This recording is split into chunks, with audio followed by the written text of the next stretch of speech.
Hotel ಪಬ್ಗಳಲ್ಲಿ music play ಮಾಡಬೇಕು ಅಂದ್ರೆ licence ಪಡಿಬೇಕು. ಹಾಡುಗಳನ್ನ ಹಾಕಲೆಂದೇ ಕೇಂದ್ರ ಸರ್ಕಾರದಿಂದ PPL ಲೈಸೆನ್ಸ್ ಪಡಿಬೇಕಿದೆ. 3 ಸ್ಟಾರ್ ಹಾಗೂ 5 ಸ್ಟಾರ್ ಹೋಟೆಲ್ಗಳಿಗೆ ಲೈಸೆನ್ಸ್ ಕಡ್ಡಾಯ ಮಾಡಲಾಗಿದೆ. ಹೋಟೆಲ್ ಅಸೋಸಿಯೇಷನ್ ಈ ನಿಯಮಕ್ಕೆ ವಿರೋಧ ವ್ಯಕ್ತಪಡಿಸಿದೆ. ಪಬ್ಲಿಕ್ ಪರ್ಫಾರ್ಮೆನ್ಸ್ ಲೈಸೆನ್ಸ್ ಅಂತ ಬಹಳ ಅವೈಜ್ಞಾನಿಕವಾದಂಥ ಲೈಸೆನ್ಸ್.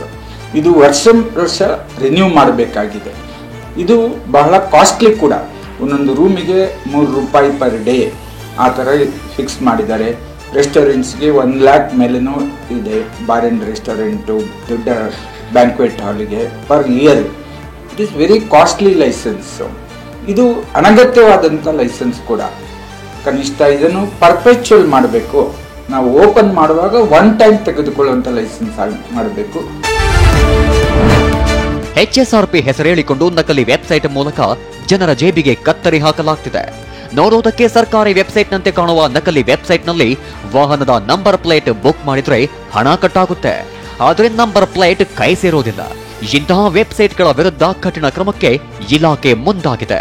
ದಯವಿಟ್ಟು ನೀವು ಅನಾಥರೈಸ್ಡ್ ಅನಧಿಕೃತವಾದಂಥ ವೆಬ್ಸೈಟ್ಗಳಲ್ಲಿ HSRPಗಳನ್ನು ಬುಕ್ ಮಾಡುವಂಥದ್ದಾಗಲಿ ಅಥವಾ ಪೇ ಮಾಡುವಂಥದ್ದಾಗಲಿ ದಯವಿಟ್ಟು ಮಾಡಬೇಡಿ.